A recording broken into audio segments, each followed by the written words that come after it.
Do your kids know what to do during an earthquake?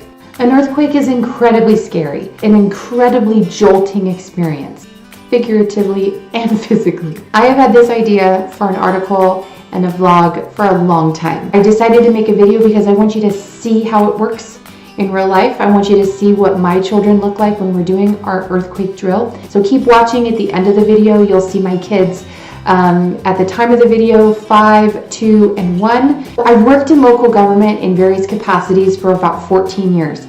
And let me tell you, most of what public servants and first responders do during and after an emergency is help families who are unprepared. I'm gonna get real with you real quick. If you have children and you're not prepared for an earthquake, that's unacceptable.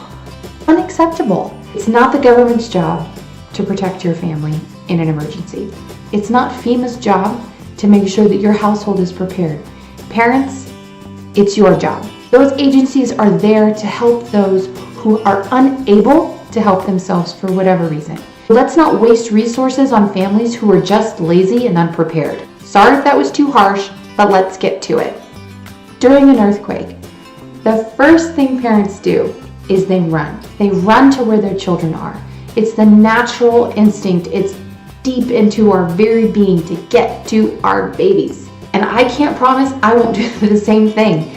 If you're knocked unconscious, you cannot help your babies. Number one reason why people are injured during an earthquake is because they are running while the ground is moving.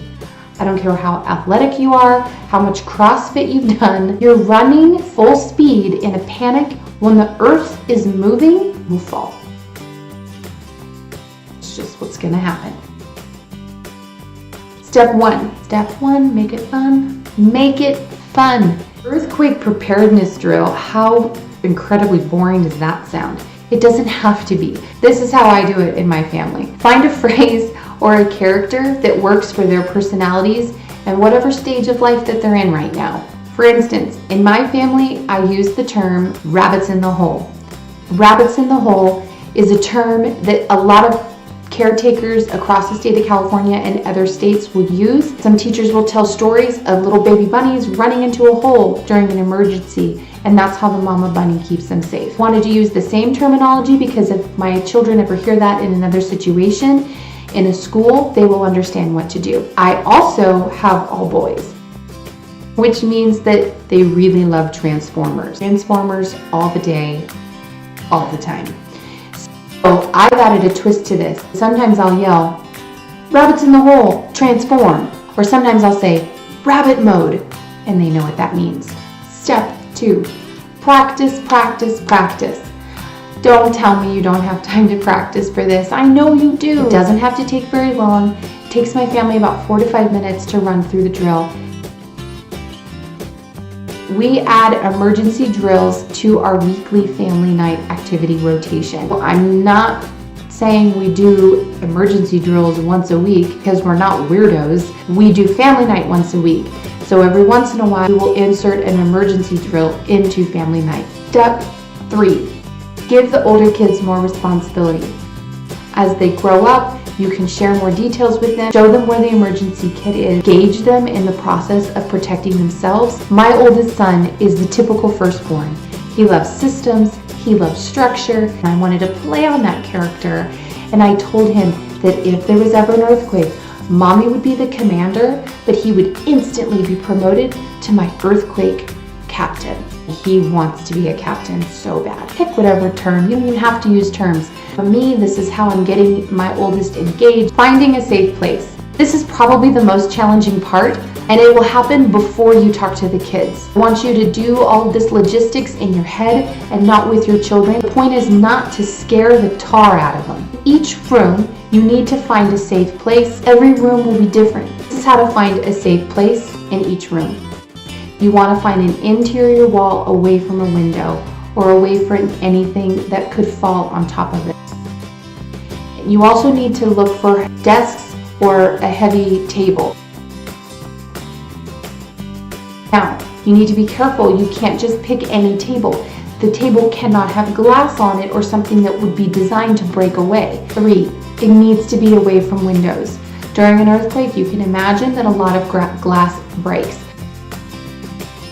So during your drill, this is what you need to do. Again, use an upbeat, use an exciting voice, make it fun, bring a timer, get the kids, make it a competition who can get to the safe spot the fastest, show them what it looks like first. You want to have the kids crawl with the hand on the back of their neck. It's going to be harder for some of the younger kids, but my 5-year-old can do it. Crawl with the hand on the back of your neck, and they're going to crawl to their safe spot. The point is for them to get there quickly, hopefully crawling. They will get better at this over time. This is the point of practicing. Parents, if you feel shaking and you're across the room and you yell, "Rabbits in the hole!" the hope is that your children will have remembered and they will know exactly where to go. What would your kids do if it happened in the middle of the night? So in the middle of the night, your children should roll over on their belly, protecting their vital organs, face down. Put the hands on the back of their necks, and if they can, put the pillow on the back of their neck. Earthquake, earthquake, rabbits in the hole. Fast.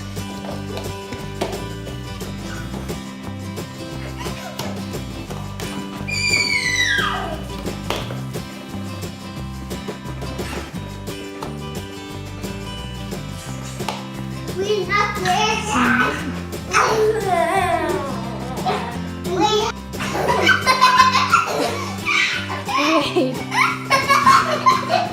Good try, Wade.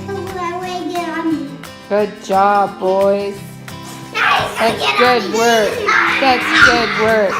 Yeah. Because the more prepared you are as a family, the more prepared your neighbors are, the better prepared your community will be. Thanks so much for watching. Hope this was helpful, and thanks for sharing.